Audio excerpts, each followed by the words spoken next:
It's shiny. It's awesome. It's cool. It's a piece of hardware that I can give for my baby boy. Porque eu não comi nada antes. You know, absolutely. Hold on, I'm talking, brother. Hold on, I'm talking, brother. Hold on, I'm talking, brother. Hold on, I'm talking, brother. Hold on, I'm talking, brother. Hold on, I'm talking, brother. Hold on, I'm talking, brother. Hold on, I'm talking, brother. Hold on, I'm talking, brother. We shall fight on the beaches.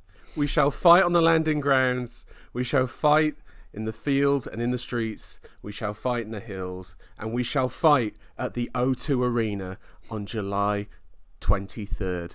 2022. We shall never surrender. I fucked it. Hello and welcome to Hold On I'm Talking Brother. My name is Joe Greenwood.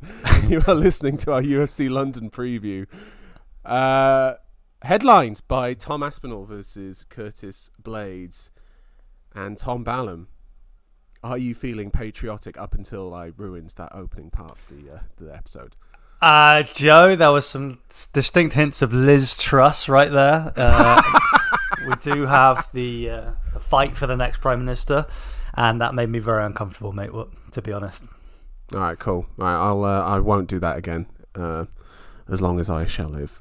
Right, let's get in. Let's not fuck around. Let's get into this. UFC London is a stonking card, and it's so good that I had to do the honourable thing and put my predictions belt on the line, listeners. Me and Tom are going to go through this card, the main card, and make predictions for each fight.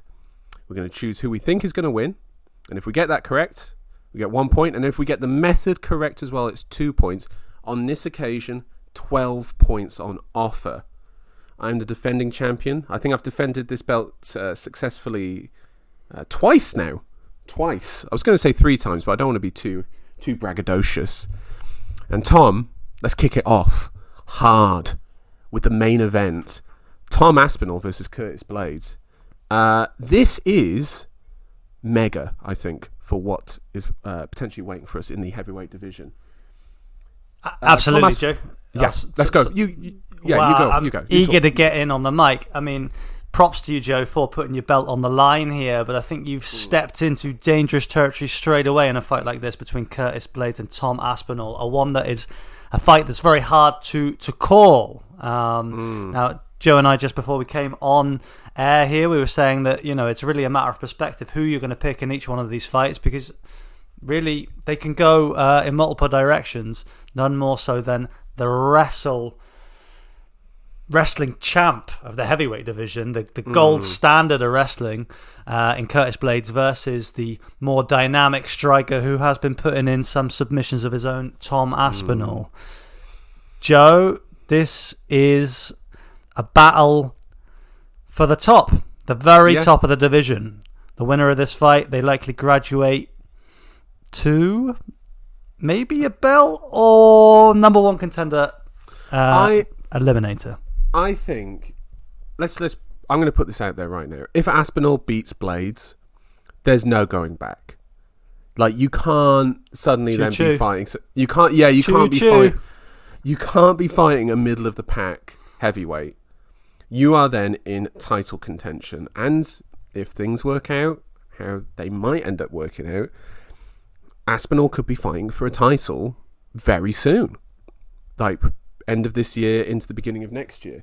Aspinall is on a quite incredible rise through the heavyweight division. He's faced basically no how do I say this, but like, he's had like basically steamrolled everyone, hasn't he? Like, there's been no challenge for him so far.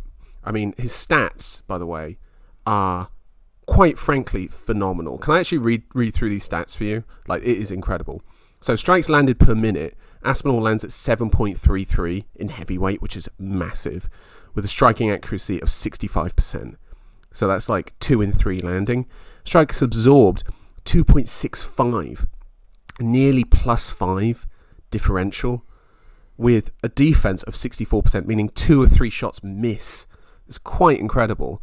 Takedown averages, by the way, Blaydes is at 6.06, Aspinall at 4.07 with 100% takedown accuracy and 100% takedown defense, and 2 submissions per 15 minutes. Aspinall has been phenomenal. However, the caliber of opponent. is not Curtis Blaydes. This is just it. Now, as much as you're singing the praise there of Aspinall, let me just highlight this to you, Joe. Your man Curtis Blaydes has lost to 2 people in his entire MMA career. One of those is the current heavyweight champ, Francis Ngannou, who he lost twice to. Poor guy had the extreme misfortune of being matched up with Francis Ngannou on his debut in the UFC and promptly got knocked out. And was that Blaydes' debut? That was Blaydes' debut in the UFC. Welcome to the big time, son. Wow. Then rallied, went on a significant streak, only to meet Ngannou for a second time. And Ngannou, who was on that streak, by the way. On that streak, by the way, is that the one he beat Overeem? That is, yeah. That Overeem finish was just absolutely barbaric, wasn't it? That really highlighted what Blaydes is really good at, when he's at his best, which is the blending of the wrestling with the striking. Like his the elbows that he landed on Overeem, it just basically split Overeem's face open. It was incredible. It was barbaric. Really incredible. It was really barbaric. And then, of course, runs into Ngannou again, as you're saying, who was on a bit of a rough skid, wasn't he? I think he lost to Lewis. Yeah, but this is when the resurgence has come. This is when Ngannou got that new focus and he's gone to do what he's done and become the champion. Now, Blaydes has only lost one other time outside those fights against Ngannou. The other one against Derek Lewis, a mainstay of the top 5. And, he just happened to get caught by a shot as he was running in. Other than that, it's just straight wins for him, Joe. Yeah, and even in that Lewis fight, it was just... He didn't need to go for the takedown. He was beating Lewis on the feet quite comfortably.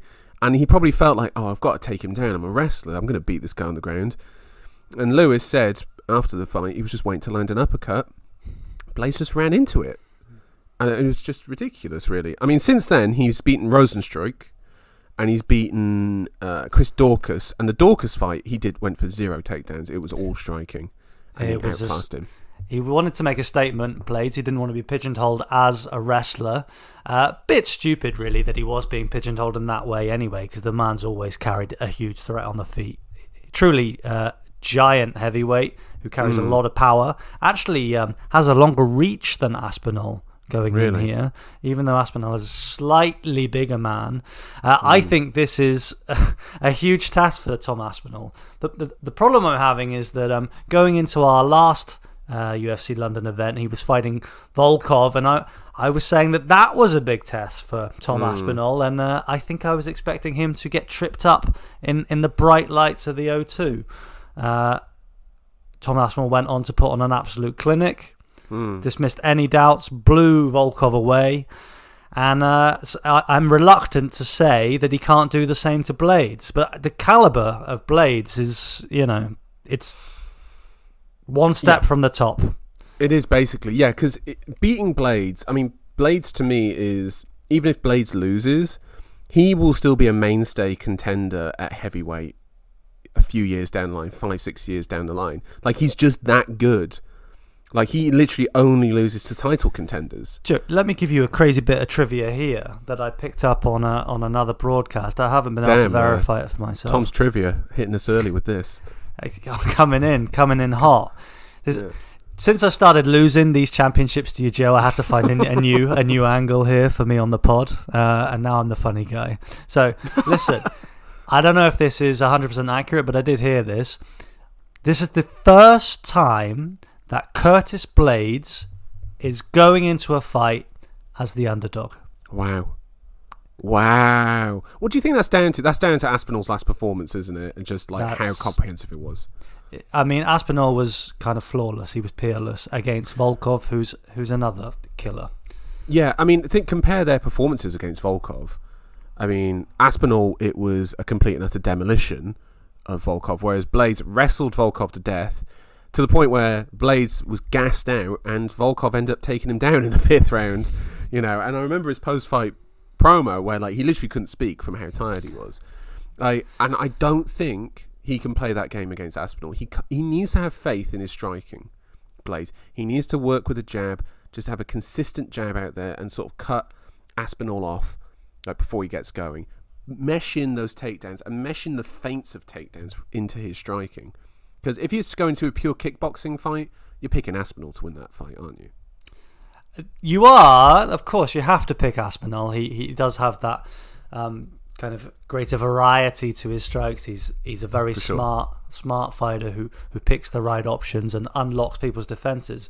But I wouldn't write off Blaydes' standoff entirely. The man like Aspinall, he doesn't necessarily always hold a high guard. He's not super defensive in terms of blocking, and I think he could neglect the fact that Blaydes does carry a threat there. It's heavyweight as well, isn't it? It's just this freak division where literally anyone can get finished at any point. I think Aspinall's hands are a lot quicker as well. Like, you're going to see that his speed is quite incredible for this division. Let me hold you up there, Joe. Like, Blaydes, he's just fought Chris Daukaus. If anything you're going to say about Chris Daukaus as well, that man's got fast hands for heavyweight, and Blaydes just blew him away. Yeah, but I don't think Daukaus is the athlete that Aspinall is. Like, legitimately, I don't think he is. And I don't think either, if it went to the ground, I don't think Daukaus... Are you body shaming Chris Daukaus, Joe? A little bit. I mean, is this fat hate? He does look... He does look like, he has kind of, like, deflated, I guess, like, from a much bigger man. Like, he doesn't look like in great shape. No offense to him. And I'm not a man who's in great shape either. Anyway, and again, I think if Blaydes is going to go with a purely wrestle style...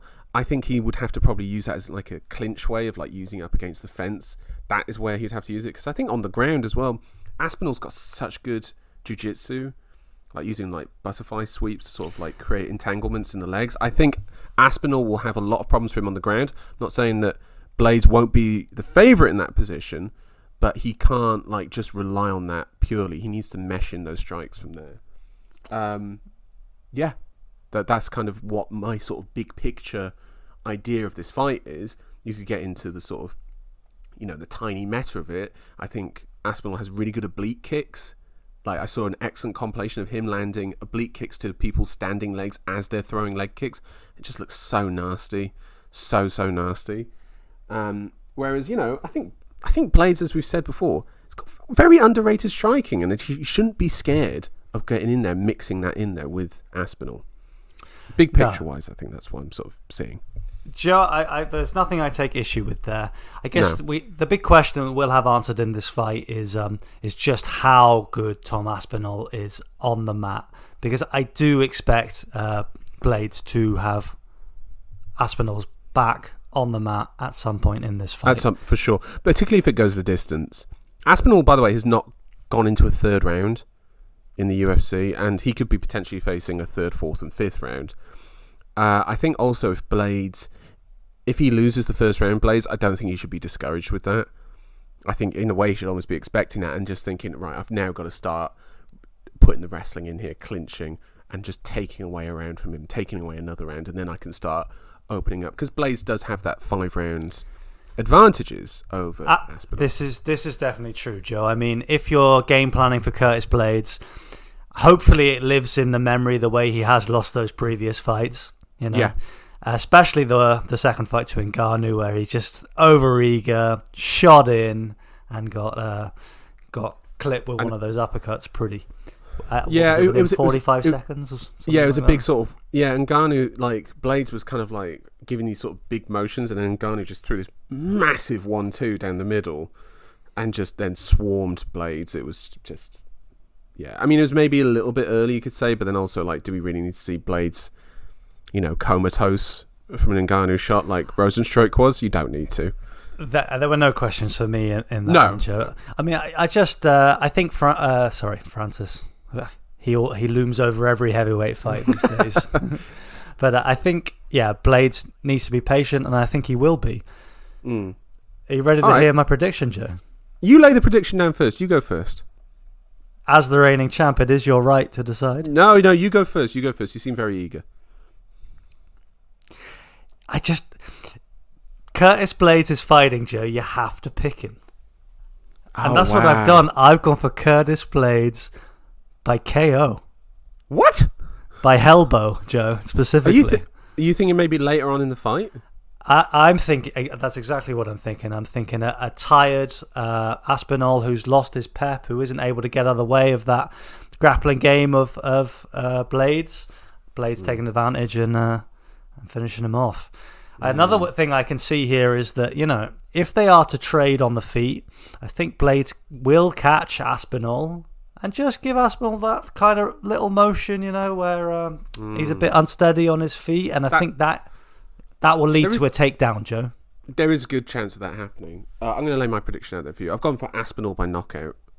I think Aspinall, he will be the quicker fighter early on, and I can see him landing on Blaydes, heavy shots, and forcing Blaydes to throw a panic takedown. And I think if Aspinall can stuff a couple of those takedowns, which I think he might be able to do, I'm kind of envisioning here a sort of late first round, second round finish for Aspinall. I think he's going to really put it on Blaydes early on, and I think he's going to get the better of him in the kickboxing early on, and it's going to be up to Blaydes to get through that. If it gets into the second, third round, then we're going to see some questions there of Aspinall that we've not seen asked of him. But based purely on what I've seen so far of Aspinall's career and how he's continually pushing through, and we don't know what this guy's ceiling is, I've got to go with Aspinall. Aspinall by knockout for me. I mean, that's a picture you painted there, and as I say, you've sold that image to me. It really is a matter of perspective. It's just a question, will Blaydes get caught in the headlights? Will he make the same mistakes he's made in the past? I like to think that men, they learn, they evolve, they grow. I am hoping that Curtis has done the same. Although, of course, I'd love to see a homegrown champ go on. But for the sake of my integrity on the predictions game, I need a Curtis Blaydes who's matured. Damn, you really put a lot of pressure on Curtis there. Should we go into the co-main event? An interesting co-main event here.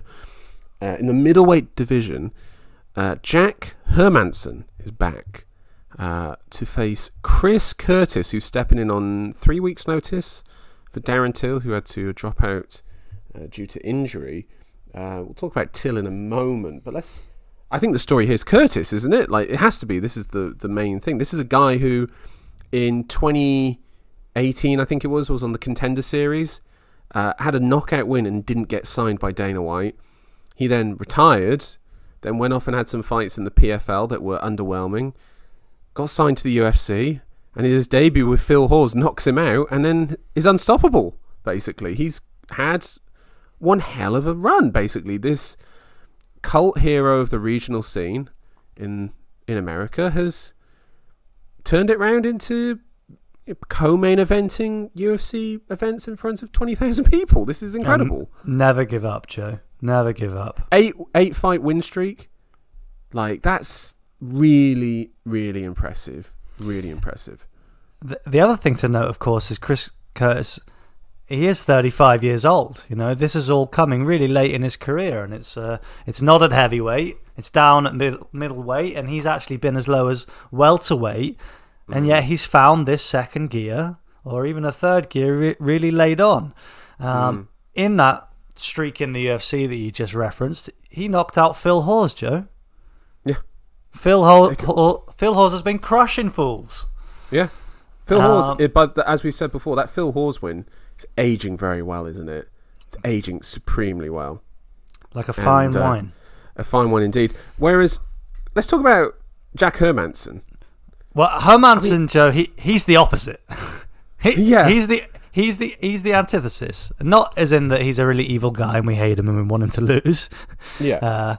But that his career has really seemed to have plateaued. Seems to me, Joe, like he's on the way down. He's lost 3 of his last 5.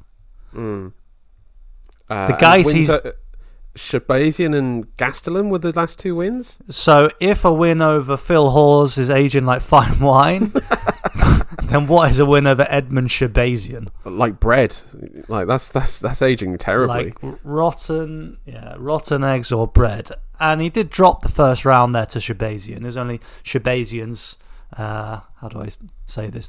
His innocence that culminated in him losing that fight. And the other win was over Kelvin Gastelum, that was over before we knew it. All a bit strange. A heel hook inside 1 minute 30. Never really got to see that fight. I'm not trying to take it away from Hermansson. He did get a win over a good opponent, but you don't know. It seems like that wouldn't happen if they fought again. So for sure, puts Hermansson in a place where he looks like he's on the way down. Joe, do you think he can turn that around here against Chris Curtis?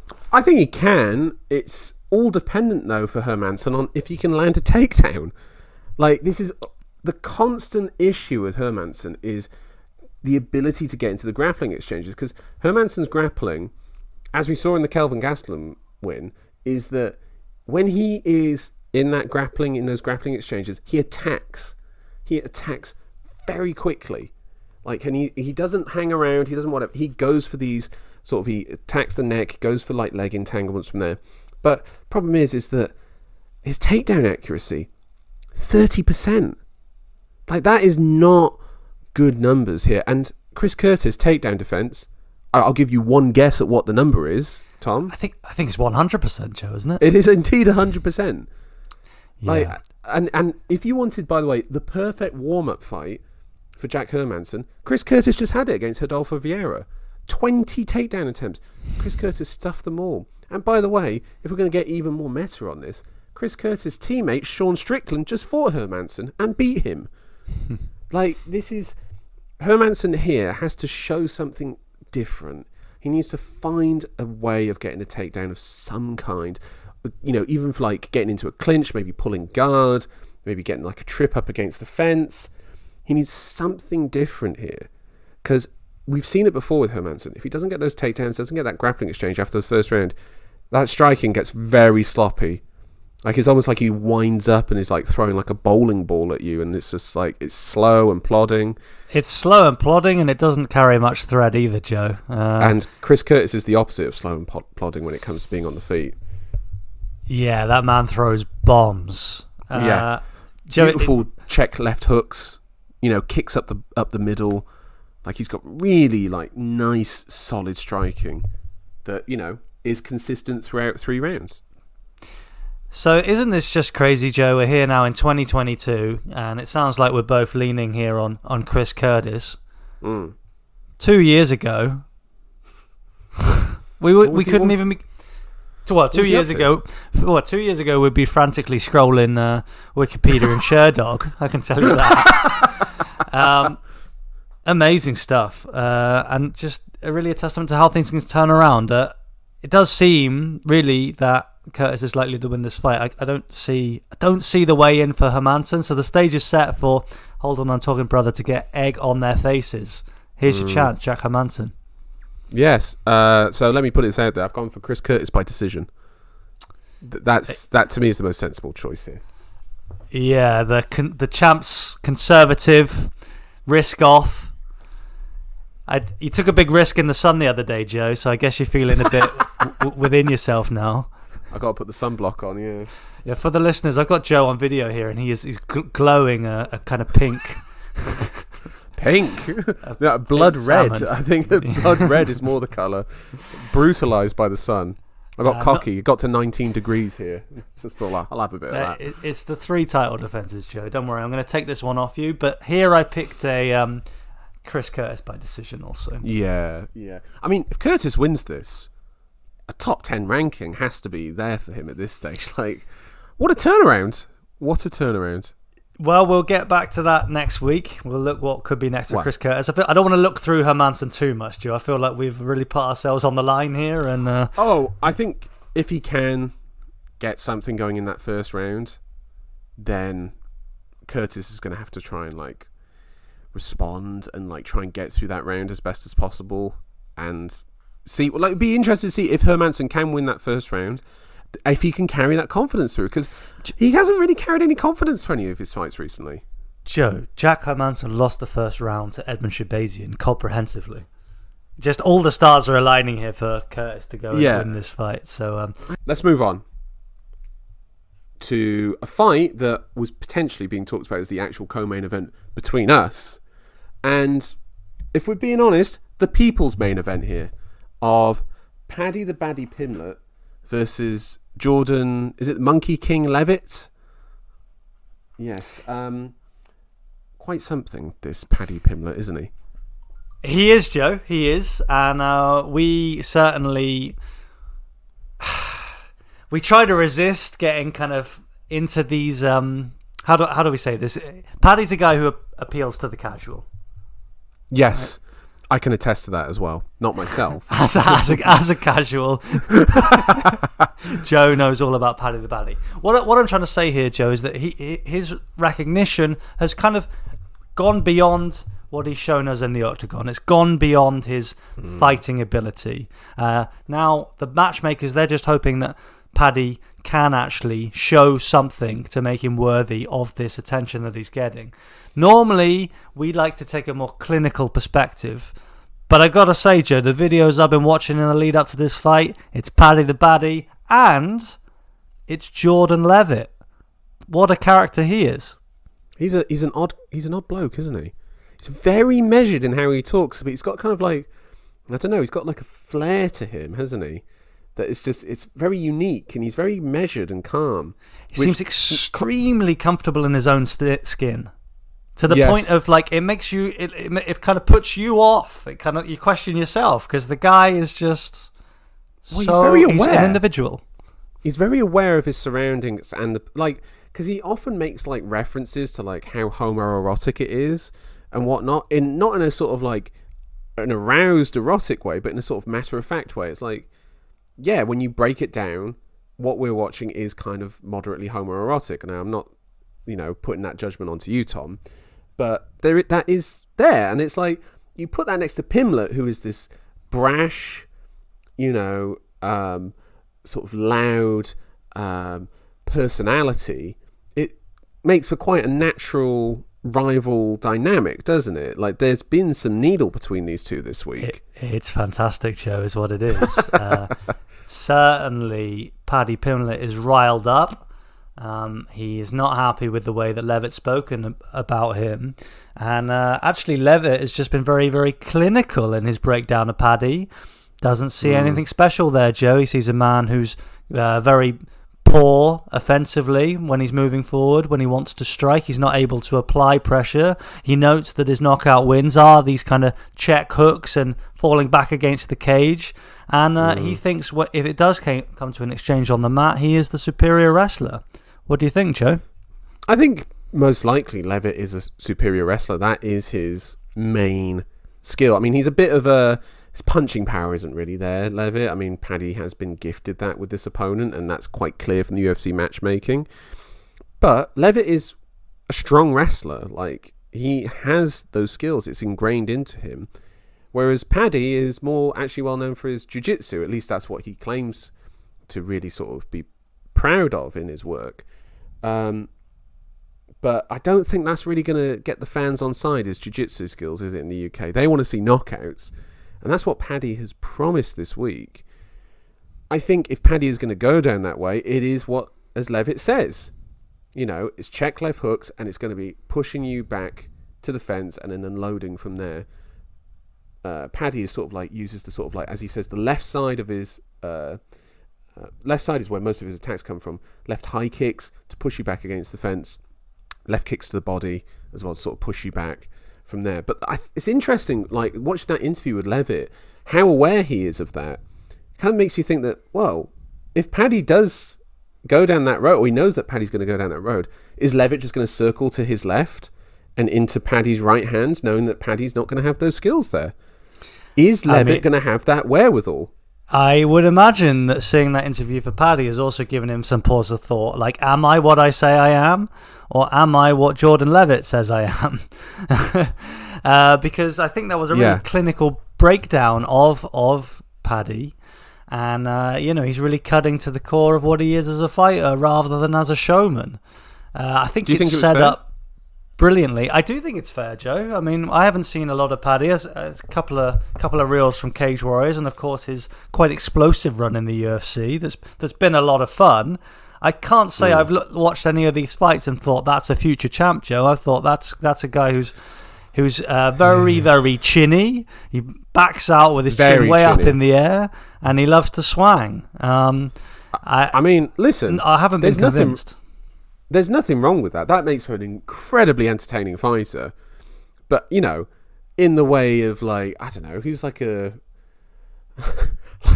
this is such a really unfair comparison, but like, you know, Darren Elkins, you know, like this is like a guy who's going to go out that's Shane Burgos maybe a bit more skilled than this, but like, you know, chin up in the air, retreating in a straight line. It's not a good idea, is it? Like, we see what happens to these guys when that happens. Well, Shane Burgos doesn't retreat, Joe. Let me just correct you on that one. Yeah, that is true, yeah. How dare I besmirch the name of Burgos? I mean, the bookmakers have got it as a win for Paddy, and it's hard. It's a hard one to call. I think it's another one of these fights where you can break it down depending on the perspective you want to take. I mean, Leavitt, it's actually his first time out of the country. He's not really comfortable being away from home. He says he never wants to fight away from home again. He already knows that much. That's quite telling. It's worrying, isn't it? You wonder how he is going to react to the atmosphere in there. 20,000 English fans. 20,000 drunk English fans. He said it's going to be 9 p.m. How drunk can they be? Brother, you do not know what you're walking into. Like, this is going to be a lion's den. And by the way, he has to walk out first. He's going to get booed to fuck. And then Paddy's going to be given the main event, walking from the back, Conor McGregor entrance. Like, that's what's going to happen. And the atmosphere is going to be totally different. It's going to be really interesting to see. Is the personality of Paddy Pimblett going to be enough to break these guys in the way it was for Conor? It is like, we talk about it in a clinical way here, but the last time he fought against Vargas, like, were we watching it together? Like, over, like, we were sort of like on a call together, weren't we, watching it? We were, Joe. Yeah, and it's like when Pimblett comes out, it is different. It is different. Like, there is an energy to it. It's like, you know, I get why the casual fans are drawn to him, because I work with, you know, some guys who are in their 20s, and I said to them this week, you know, we were talking about UFC, MMA came up because it was UFC London this weekend, and I asked them, oh, do you know any UFC fighters? And the first name they all named was Paddy Pimblett. That is the first name they come out with. And by the way, the next name that one of them came out with was Molly McCann. So like, it is very, like, he is a very intoxicating person to these people. I mean, one did go out and say, like, I think he could be a champion. And I'm just like, hold on a second, brother. You have got no idea what he's walking into. Bro, there are some people from the Caucasus Mountains waiting for him, and they are not going to take his shit. Okay. I mean, yes, you're completely right there, Joe. Bro, Kuta Tiladze, like, come on. Come on, son. Yeah. Right, let's stop fucking around. Lay it on to me, Tom. Your prediction for this fight. Joe, I am going to resist the momentum. I'm going to resist the Pimblett tide, and I'm going to go with ice cool Jordan Leavitt. No! What? Are you really? I'm going Jordan Leavitt, Joe. Bro, you've gone buck wild here. This is incredible. Now, look, I am on tilt. As you say, I've lost a couple of belts. I'm still trying to find my way in the world again. I think Levin might be the man to take me there, Joe. That guy, he hits different, and I don't mean his punches. He's a really interesting. He's a really interesting character. I think he's going to beat Pimblett by decision. I think he's going to neutralize him. If you lose to Jordan Leavitt, that is, no offense to Leavitt, that's damning, isn't it? Like, that's you're not going to be a title contender. Like, well, hold on there. Are you dismissing the skill set of Jordan Leavitt? No, not at all. Not at all. Should I arrange for the Monkey King to meet you on the mat? Because the man he's slammed fools. I know, Matt Wyman, but, you know, Matt Wyman was 8,000 years old when he did that, and he turned into dust. So, I don't know. I'm not that enamoured by that win. I don't know, man. Like, I think if Leavitt beats Pimblett would probably have to have a serious reconsider, don't you think? It would be disastrous. Unbelievable. Yeah, unbelievable. Bro, and by the way, like, if Leavitt wins, he is getting fed to a monster as punishment. Like, he is going to get... Yeah, Sarukian, you're busy, pal. Can you come down here and smash this fool? Like, it's going to be a bloodbath for him in his next fight. So... yeah, man, It's an interesting pick. I picked Paddy Pimblett by knockout, by the way. That's what I've gone for. I think he's just going to swarm him. And it's going to be messy. It's going to be sloppy. But brother, he's going to create the fire. And he's going to thrive in it, I think, in this environment. Leavitt has... he's never been knocked out, Joe. He's never been wobbled by a man of his own weight, by his own testament. But Saturday's a new day. Saturday is a new day. We will find out. We will. Right. It's gonna. I actually think this is an actual proper good test for Pimblett as well. Oh, my first impression, Joe. Sorry to butt in there, but my first impression when they made this was like, really? Yeah. Like that's a risk. Yeah. And I think it might be a risk too far. Anyway, let's get on to the next fight. Gustaffson, he's back at light heavyweight, and he's going to fight Nikita Krylov. Joe, what I can't believe is that Gustaffson is only 35 years old. Yeah, he's been around for a while. He's been around for a minute. And, well, I say that. He's been missing for, a year now? 2 years? His last fight was at heavyweight against Verdum. That was July of 2020. Wow. That was a weird fight as well, because I remember Verdum subbed him in the first round, didn't he? And Gustaffson looked terrible, Joe.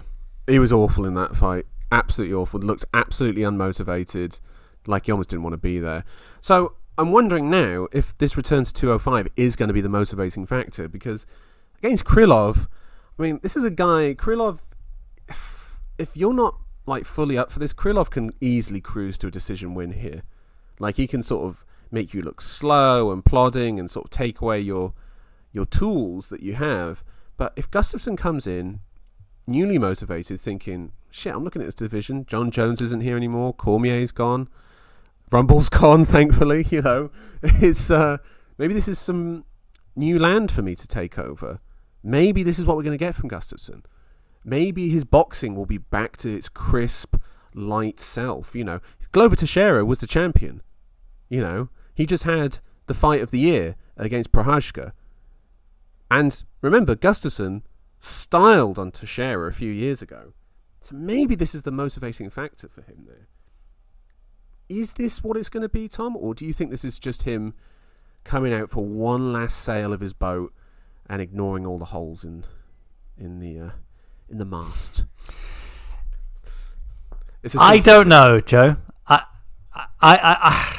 I think your breakdown there is really good. I guess the one question I have is not, can Gustaffson recapture his former greatness? It's more, how great was Gustaffson? He was great. All right, I think the Jones fight is a bit overstated. I think Jones did quite clearly win that fight. The Cormier fight is an all-time classic. People forget that fight. That fight was incredible. And he pushed those two to their limits. And they're the best light heavyweights of all time. And that guy was just there. That's incredible to do that. That's the way I've always thought about it as well, Joe. But then you go and you get subbed by Anthony Smith. After getting smashed by Jones the second time. And that was a smashing. He was taken apart by Jones in the rematch. Yeah, it was comprehensive. And yeah, he probably wasn't the same fighter after that. Well, that's the kind of thing that's got me questioning, has the game evolved beyond him? Well, yeah, this is one of my notes as well. It's are we going to see something different in there? Because the last time Gustaffson was really prominent, calf kicks weren't really a major thing, were they? Is Gustaffson going to start throwing calf kicks? Is he going to be checking them? Krylov has stayed in the game. He's been here. He's been fighting consistently. He's been evolving.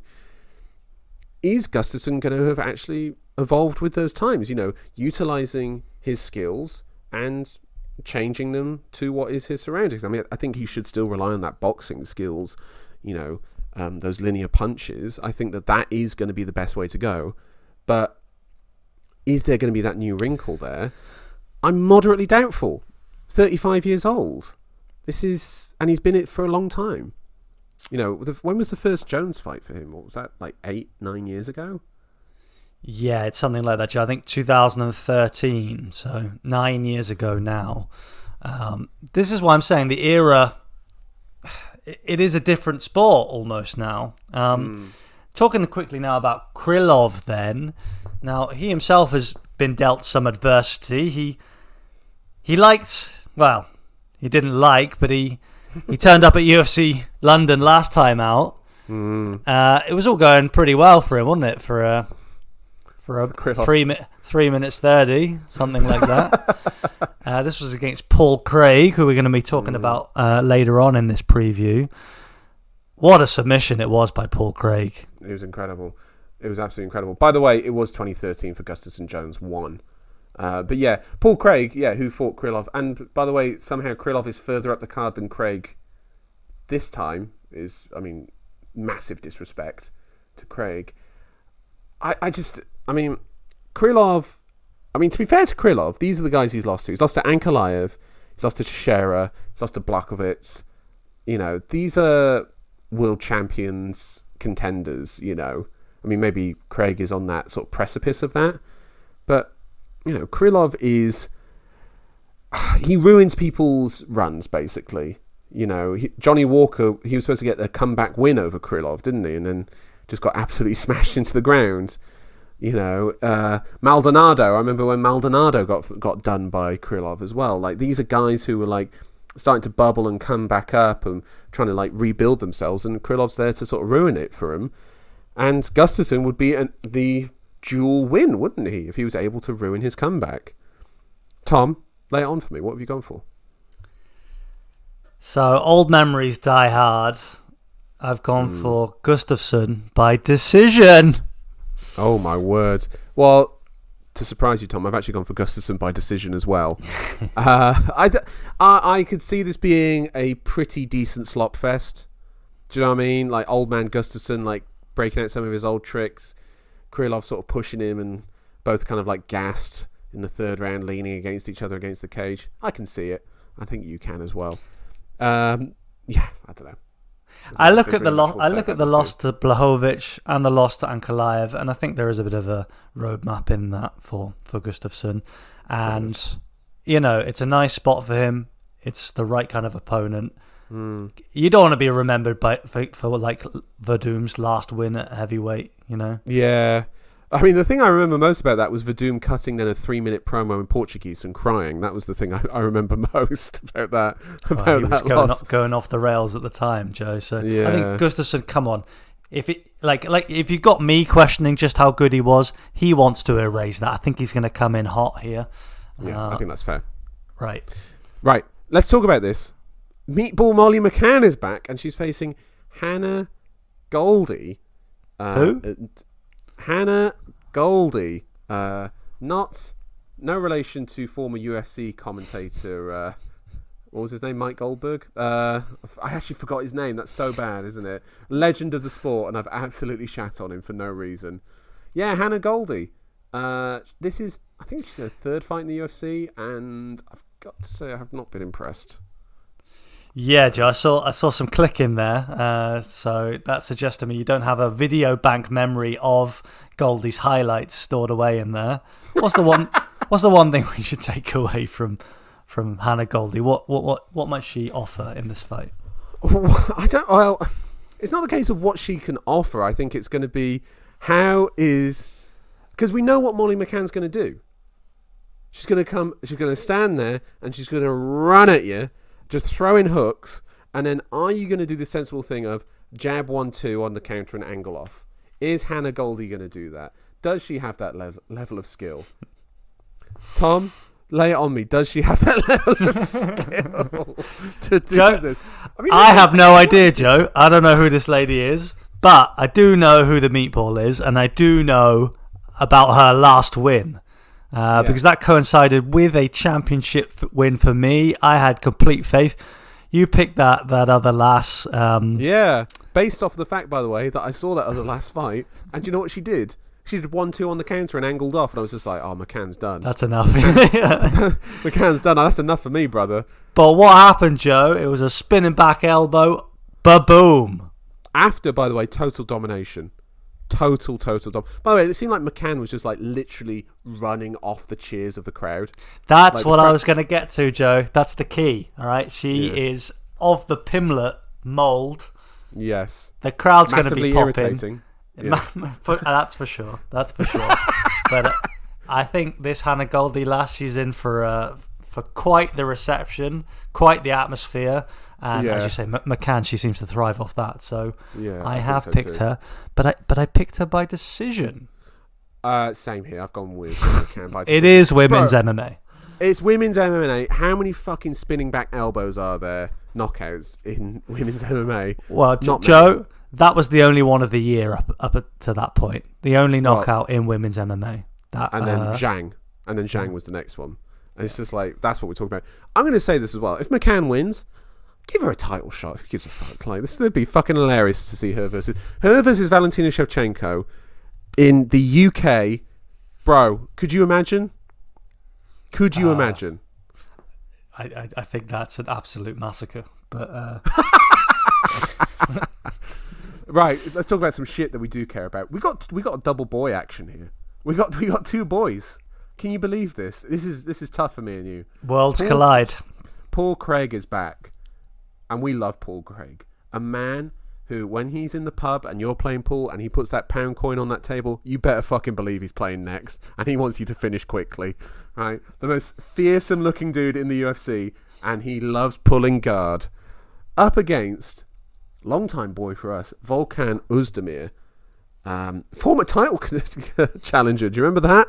When Cormier smoked him? That was hilarious, wasn't it? They're back.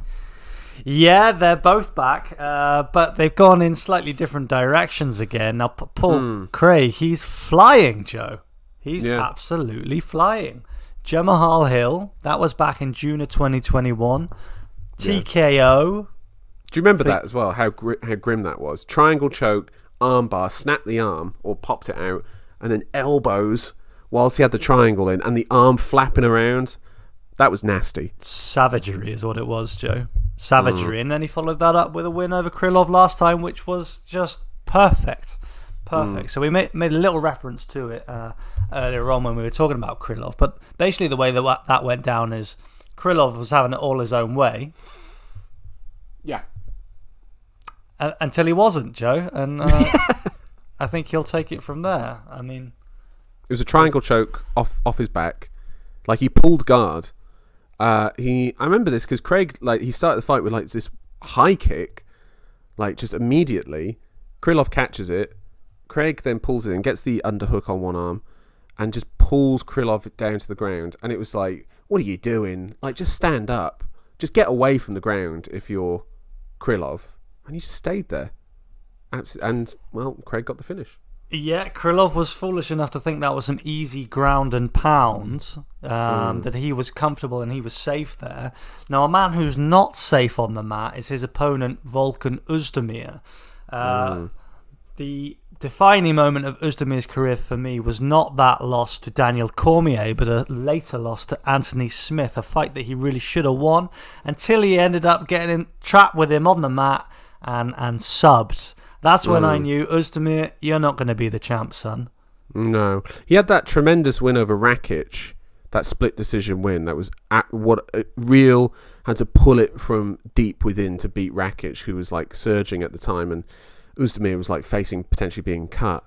But again, with Oezdemir, when you look at his record, the people he's lost to are Anthony Smith, Dominic Reyes, Yuri Prochazka, and Kalaev. Like, he's you know, these are really good fighters here, and he does have to keep this standing for as long as possible. That means he's going to have to keep his hands fairly low. I don't feel like Craig is a particularly,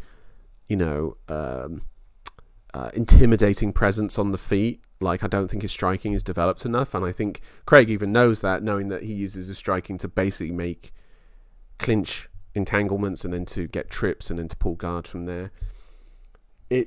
Do you think he can sub Oezdemir, or do you think he can get him to the ground? Because I think if he can and keep him down there, the chance of getting the sub is very likely.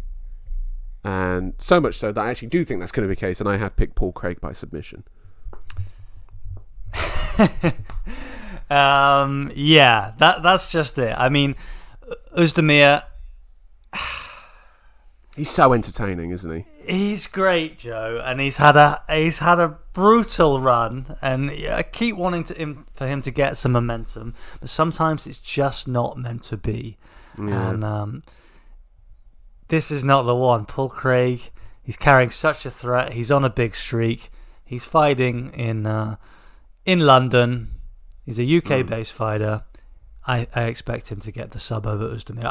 I feel like once they're in a grappling exchange, Oezdemir is also going to be nervous. He's got all of that memory of these losses. He knows how important this is.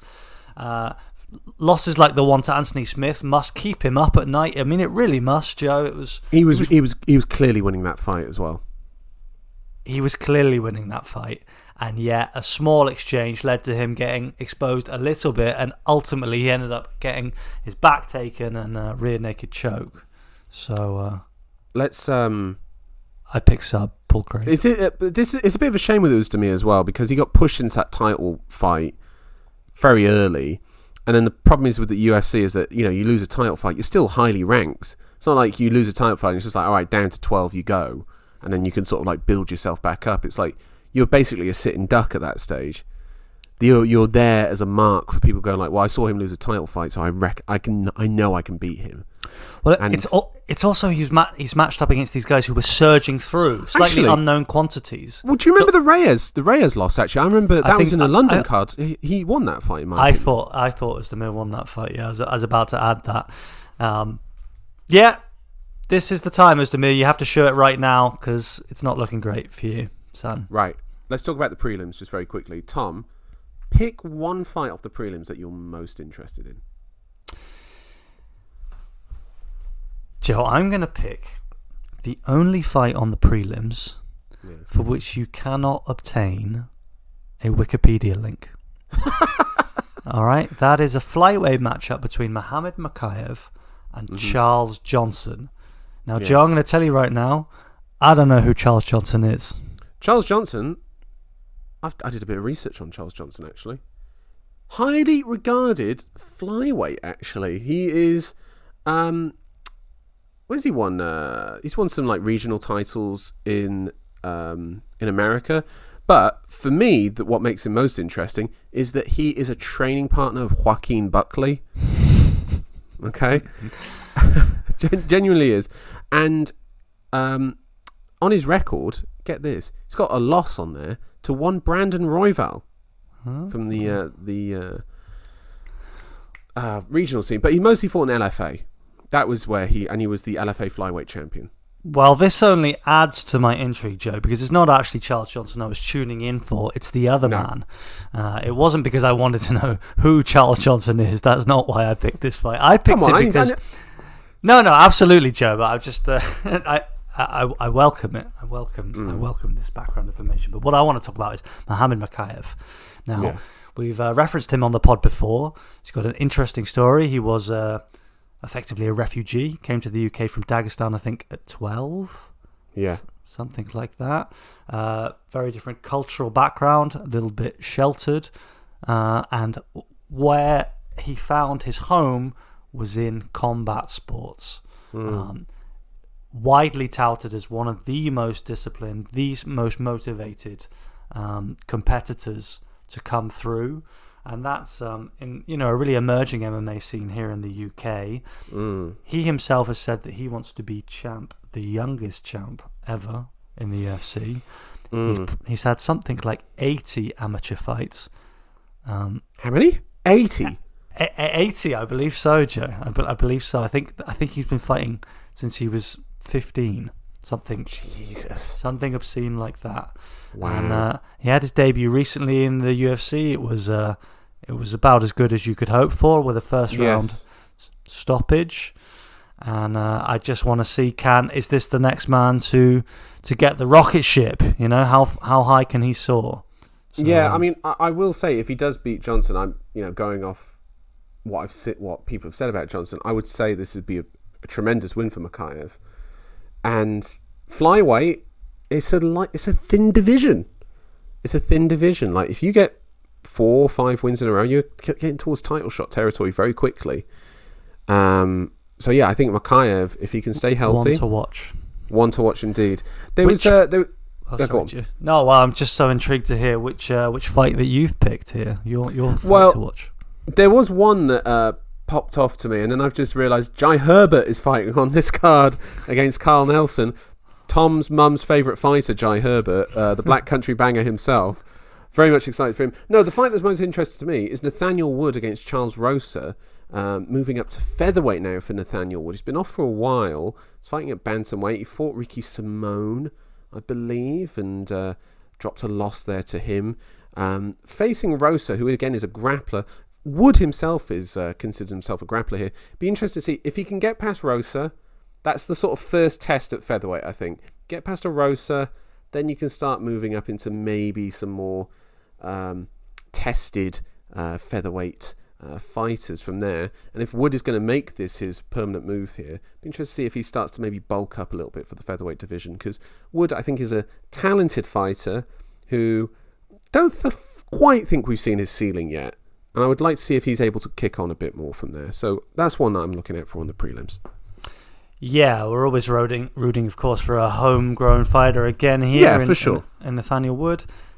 He has been dealt a little bit of adversity, so it'll be interesting to see how this move pans out for him. For sure. Now, Tom. You can't be so I was just going to say you can't be losing to Casey Kenny. And, No. Yeah, it's a bit of a bad one, that, isn't it? So hopefully he kicks on after that.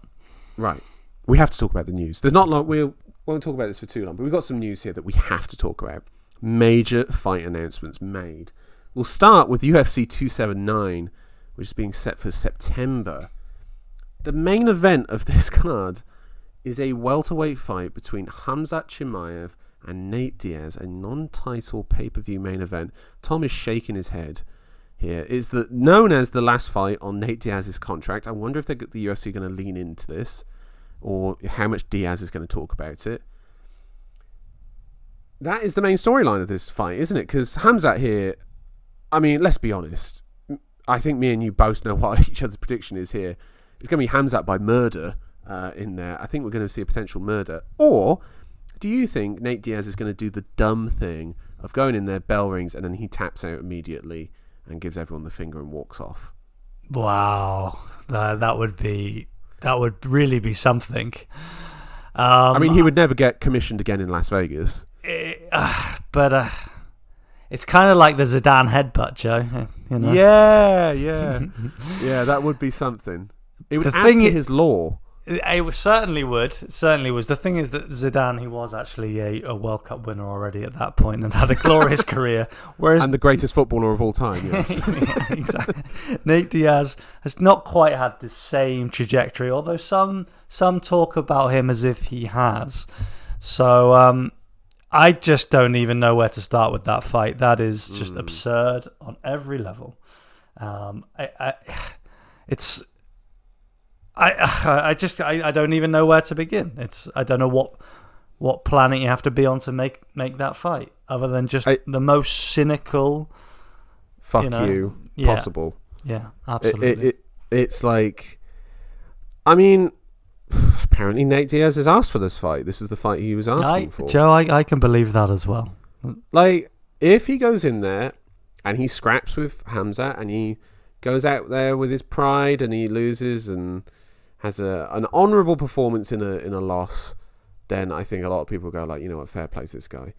But it's quite clear what he wants to do. He wants to leave the UFC. He wants to go box Jake Paul. You know, he's 37 years old. Think about how many paychecks he has left. Think about all the damage he's taken already in the UFC. Like, this is a guy who was on the way out years ago, really. I think, personally, there was a more fun fight you could have done with Diaz. You could have done a Poirier fight. Could have done the McGregor fight. Gaethje, maybe. I can't believe they didn't do the McGregor trilogy, to be honest. I think that's always still going to be there. He could come back for one fight just to do that.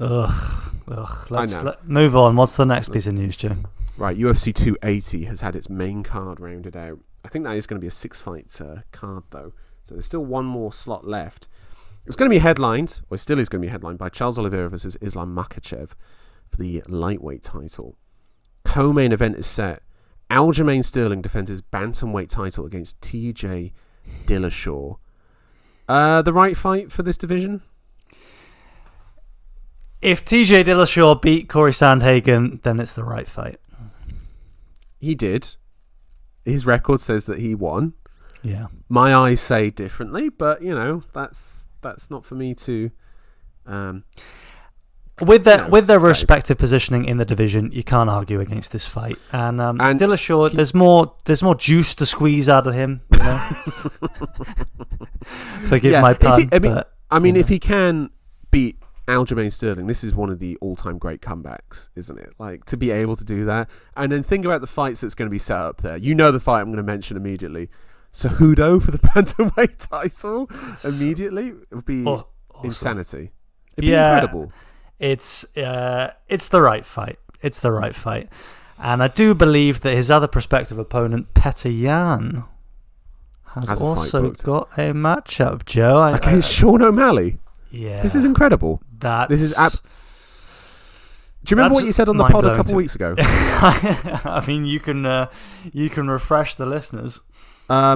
If you're Sean O'Malley, you would have to something along the lines of you've woken up and realised you're fighting Petr Yan and try and get out of it, and that whoever is facing Petr Yan, you're picking Petr Yan no matter what.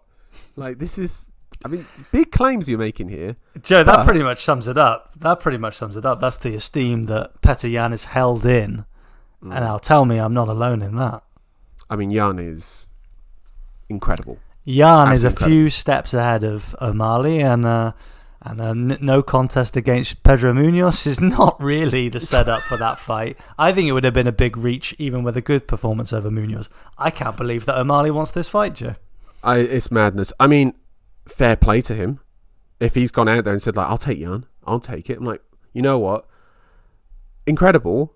I think, though, that Munoz has shown something, and Vera showed this as well, is that if you just switch stances with O'Malley and throw leg kicks, then you're going to be able to neutralise him. And those guys, Vera finished him, but Munoz neutralised him. Jan's not just going to neutralise him. He's going to beat him up, potentially. I'm willing to give O'Malley a chance here. I'm willing to give him that chance. He's got time. He's got a couple months to train for this fight, and it's going to be interesting to see what happens. I think the trash talk is going to be incredible. From one side of them, and it's not O'Malley. I can't wait for this fight. I really can't. Because he's daring to be great. And can he do it? For sure. We love that, Joe. We love that. And it's, the thing is, it doesn't have to happen now. There's time. You don't need to do this. Ricky Simone's back is waiting for you. Just face Ricky Simone. Ricky Simone. I'm just like, damn, fight Petr Yan. But I think this is part of it, He's probably looking around there in bantamweight and he's thinking, well, might as well try and jump up there now. Exactly. Yeah, there's so many of these guys coming through. Like, I'll take my shot. Bro, even Aldo is still there. It's not as if, like, the old guys there are, sitting ducks. It is a terrifying division. Right, there's two more fights I want to mention on UFC 280. One that was announced a couple of weeks ago that we didn't talk about was Balaam Mohamed versus Sean Brady, which is going to be two bulls going at it in the wrestling, I think, in that fight. But another fight that was announced that you do not know about in the lightweight division, one of them has announced that this is a number one contenders fight. Beneal Daryush versus Matthias Gamrot in the lightweight division. Oh my God, Thomas popped. Like, what? Yeah, that's really piqued my interest. My God. That is a banger. We were talking about where does Daryush fit? Well, a win over Gamrot, and he's fighting for the belt, surely. Yeah, and if Gamrot wins, he has to be fighting for the... I think it goes both ways. This is some forward-looking, proper promoting going on. This is, matchmaking. This is building up the next guy. This is what we want to see. And it's on the undercard of the lightweight title fight. Like, the winner of those two fights can line up for early 2023. Like, it's perfect booking. I've got to say, Oliveira versus Gamrot is fucking not selling that many pay-per-views. Although, actually, it came out again this week. They were talking about the pay-per-view numbers. Oliveira Gaethje is definitely the highest selling pay-per-view of the year. And I would say Oliveira is definitely a part of that. People want to give Gaethje a lot of credit. It's fine. Right, one tiny... Go on, Tom. Sorry, I interrupted. No, Joe, I'm just excited. You're so excited. Yeah, that sounds amazing. I just can't... I've got one more bit of news for you. Oh, God. This is a different bit of news. This is a different bit of news here. So, it's not a fight announcement. A fighter has been signed to the UFC. A fighter that you and I are definitely interested in. Joining the heavyweight division, Mohamed Oezdemir has joined the UFC. That beast. That man, me and you have been obsessed with that Mohamed Oezdemir for a while. A mysterious figure in the background of Kamaru Usman's walkouts, just like, who is that man? And then it turns out it's his brother? Yeah. Now, let's ignore his most recent fight, which was a loss in the PFL. But my words, I can't wait. Yeah. I mean, it's going to be feast or famine, I think, but... Now, tell me, Joe, is Mohamed Oezdemir, is he the older brother of Kamaru or the younger brother? He's the younger brother, I believe. All right. I believe, yeah, that is All the right. case. They're going to be drilling wrestling. Forget the past, move on. Forget swanging. Forget the PFL, and let's go and grind some fellas up against the cage and stomp on their feet until we win the UFC Championship. Yeah, he's 33 years old. Which, bro, heavyweight, he's a baby. He's a baby. Let's go. I can't wait for this. Right, listeners, thank you so much for joining us. Mega episode this for our UFC London preview. Tom, you've made some crazy picks. Let's go through the picks again, starting from the bottom, going back up to the top. Paul Craig versus Volkan Oezdemir. Both picked Craig by submission. Molly McCann versus Hannah Goldy. Both picked McCann by decision, if that's correct. Krylov versus Gustaffson. We both picked Gustaffson by decision. Now, this is where it gets mad. Paddy Pimblett versus Jordan Leavitt. Tom, please tell me what you chose for that fight. I picked the obvious choice, Joe. I picked Jordan Leavitt, the man whose mind is unbreakable, as you're going to see here on Saturday. By decision. I've picked Paddy Pimblett by knockout. Hermansson versus Curtis. Both picked Curtis by decision. And in the main event, I've gone for Tom Aspinall by knockout, and you have gone for what, Tom? I picked Curtis Blaydes to wobble Aspinall, capitalise, and elbow him into the mat, winning by KO or TKO. Curtis Blaydes. Wow. Can't wait. Cannot wait for these fights, Tom. Listeners, thank you so much for joining us for this bumper episode of Hold On, I'm Talking Brother.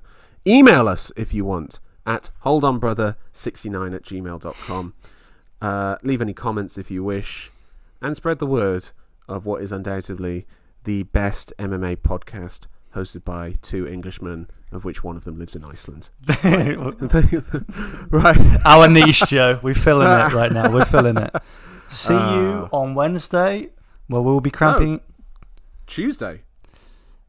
Or Wednesday. Wednesday. And where we'll be crowning a new champ on the Hold On, I'm Talking Brother podcast. It's nice to dream. All right, listeners, goodbye. Have a nice weekend. Bye-bye.